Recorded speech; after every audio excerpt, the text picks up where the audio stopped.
दिल्ली की हलचल भरी सड़कों से थोड़ा दूर एक शांत मोहल्ले में नेहा का घर था। नेहा 24 साल की थी, खूबसूरत, पढ़ी लिखी और थोड़ी शरारती। उसकी बड़ी बहन रिया की शादी को 3 साल हो चुके थे। रिया का पति था विक्रम, 28 साल का, स्मार्ट, शांत स्वभाव का, लेकिन अंदर से बहुत भावुक इंसान। विक्रम एक अच्छी आईटी कंपनी में सीनियर डेवलपर था और परिवार के लिए हमेशा जिम्मेदार रहता। नेहा शुरू में विक्रम को बस जीजाजी समझती थी, मगर धीरे धीरे बातों बातों में कुछ ऐसा हुआ कि दोनों के बीच एक अनकही दोस्ती पनपने लगी।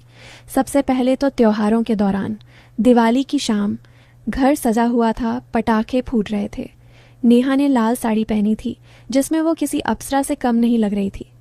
विक्रम ने उसे देखा और बस एक पल के लिए सांस थम सी गई। नेहा ने हंसते हुए कहा, जीजा जी, आज तो आप भी बहुत हैंडसम लग रहे हैं। रिया दीदी को बताऊं? विक्रम मुस्कुराया, बता देना, पर पहले ये बताओ कि इतनी सुंदर लग रही हो तो कोई लड़का लाइन क्यों नहीं मार रहा? नेहा ने शर्माते हुए आंखें झुकाईं, क्योंकि मेरे जीजाजी जैसा कोई नहीं मिला। ये मजाक था, लेकिन दोनों के दिल में कुछ हलचल हुई। फिर आया रिया का ऑफिस टूर। रिया को 2 हफ्ते के लिए बैंगलोर जाना पड़ा। घर में सिर्फ नेहा और विक्रम रह गए। पहले तो दोनों थोड़े असहज थे, लेकिन धीरे धीरे बातें बढ़ने लगीं। एक शाम बारिश हो रही थी, बिजली चली गई। नेहा मोमबत्ती जलाकर किचन में चाय बना रही थी। विक्रम पास आया और बोला, अकेले मत करो, मैं मदद करता हूँ। दोनों साथ में चाय बनाए। बारिश की आवाज, मोमबत्ती की रोशनी और एक दूसरे की मौजूदगी। नेहा ने चाय का कप देते हुए कहा, जीजा जी, आप इतने अच्छे क्यों हो? विक्रम ने गहरी सांस ली। क्योंकि तुम्हारे जैसे इंसान के सामने अच्छा बनना पड़ता है नेहा।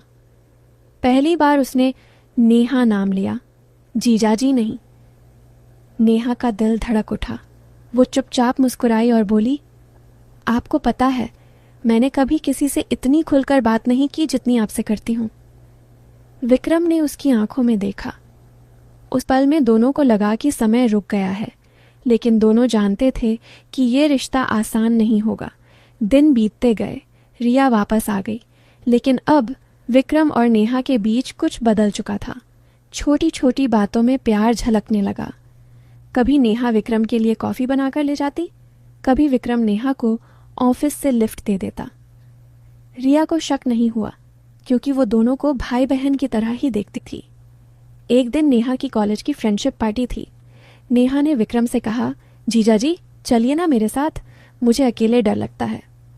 विक्रम हंसकर बोला, अच्छा जी, अब जीजा जी तुम्हारे बॉडीगार्ड भी बन गए?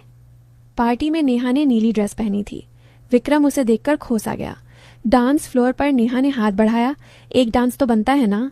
विक्रम ने हाथ थामा। दोनों धीरे धीरे नाचे। संगीत की धुन में उनकी सांसें एक हो गईं। नेहा ने धीरे से कहा, मुझे लगता है मैं आपसे प्यार करने लगी हूं विक्रम। विक्रम चौंक गया। उसने नेहा को पास खींचा और कान में कहा, मैं भी तुमसे बहुत प्यार करता हूं नेहा, लेकिन ये रिश्ता। रिया? नेहा की आंखों में आंसू आ गए। मैं दीदी को दुख नहीं देना चाहती, लेकिन दिल भी नहीं मान रहा। उस रात दोनों बहुत देर तक बात करते रहे। विक्रम ने फैसला किया कि वो सच बोलेगा। अगले दिन विक्रम ने रिया से बात की। वो घुटनों पर बैठ गया और बोला, रिया, मुझे माफ कर दो। मैंने तुम्हें कभी धोखा नहीं दिया, लेकिन मेरा दिल नेहा के पास चला गया है। मैं तुम्हें कभी दर्द नहीं देना चाहता था। रिया रो पड़ी, लेकिन वो समझदार थी। उसने काफ़ी देर सोचा और फिर बोली, विक्रम, मैंने हमेशा तुम दोनों को साथ देखा है। नेहा मेरी छोटी बहन है, लेकिन वो भी इंसान है। अगर तुम दोनों एक दूसरे के बिना अधूरे हो तो मैं रास्ते से नहीं हटूंगी। मैं तलाक ले लूंगी, लेकिन एक शर्त, नेहा को कभी दुख मत देना। रिया की ये उदारता देख दोनों रो पड़े। रिया ने नेहा को गले लगाया और कहा, तू खुश रहे, बस यही मेरी दुआ है। कुछ महीनों बाद तलाक हो गया। रिया ने नई शुरुआत की। वो अब एक एनजीओ चलाती है और बहुत खुश है। और विक्रम नेहा एक सुंदर सर्दियों की शाम, लाल किले के पास, जहाँ चारों तरफ रोशनी थी। विक्रम ने नेहा के सामने घुटने टेके और एक छोटी सी अंगूठी निकाली। नेहा, क्या तुम मेरी जिंदगी की सबसे खूबसूरत कहानी बनना चाहोगी? नेहा की आंखें नम हो गईं। उसने सिर हिलाया और बोली, हाँ विक्रम, हमेशा। दोनों ने एक दूसरे को गले लगाया। आसमान में तारे चमक रहे थे, जैसे वो भी उनकी खुशी में शामिल हो रहे हों। प्यार कभी गलत समय पर नहीं आता, वो बस आता है और सही इंसान के साथ सही हो जाता है।